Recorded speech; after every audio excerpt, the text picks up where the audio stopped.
Hello বন্ধুরা, আজকের ছোট্ট ভিডিওতে তোমরা অনেক স্বাগত। আমরা একদিন গেছিলাম গণেশ পূজার প্রোগ্রামে। তো গণেশ পূজার পরে 5 দিন ব্যাপী এই উৎসব পালন করা হয়েছে। প্রত্যেক দিন খুব সুন্দর সাংস্কৃতিক প্রোগ্রাম হয়েছে। তারপরে সবাইরে অনেক প্রসাদ খাওয়ানো হয়েছে। এক এক দিন এক এক রকমের আইটেম খাওয়ানো হয়েছে, কিন্তু আমরা দুর্ভাগ্যবশত কোনো প্রসাদই পাইছি না, কারণ আমরা গেছি শুধু একদিনে। আর যেদিন গেছি ওই দিন খুব লেট করে গেছি, রাত্র 9টার সময়। তো এর আগেই মানে খাওয়া দাওয়ার পর্ব শেষ। তো যাই হোক, এটা কোনো ব্যাপার না। আমরা একটু প্রোগ্রাম দেখতে গেছি। আমরা যেহেতু অনেকটা লেট করে গেছি, আমরা বইনের চেয়ার পাইছি না, প্রচুর মানুষ, সব চেয়ার দখল হয়ে গেছে। আমরা পিছনে দাঁড়াইয়া দাঁড়িয়ে প্রোগ্রাম দেখছি আর কি। তো চলো এখন একটু বাবা গণেশের দর্শন করে আই। দেখো কত সুন্দর গণেশ বাবার মূর্তি। তো খুব সুন্দর হয়েছে মূর্তিটা, আর অনেকটা বড়। তো দর্শন করলাম, প্রণাম করলাম, তারপরে এবার একটু প্রোগ্রামে যাই চলো।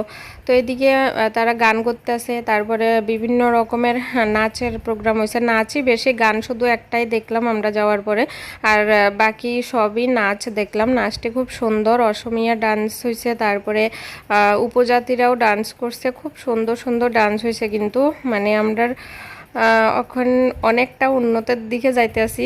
মানে উপজাতি ছোট ছোট মানে ছেলেমেয়েরা যে নাচ টাচ করতেছে খুব সুন্দর, মানে অনেকটা প্রোগ্রেস হয়েছে, বোঝা যাইতেছে।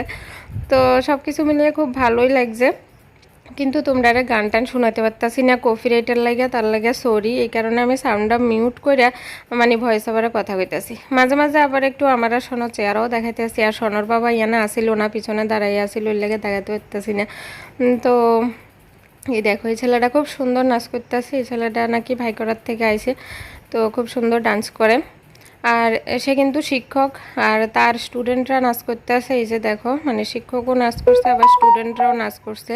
তো এই যে স্টুডেন্টরার নাচ খুব সুন্দর, মানে সব কটা নাচই খুব ভাল লাগছে আমাদের। তো কিছুক্ষণ দাঁড়াইয়া প্রোগ্রাম দেখা তারপরে কিন্তু আমরা আবার বাড়িতে ইয়া পড়ছি। তো আজকে ছোট্ট ভিডিওটা তোমরা কেমন লাগছে জানাইও। আজকে লাগে টাটা।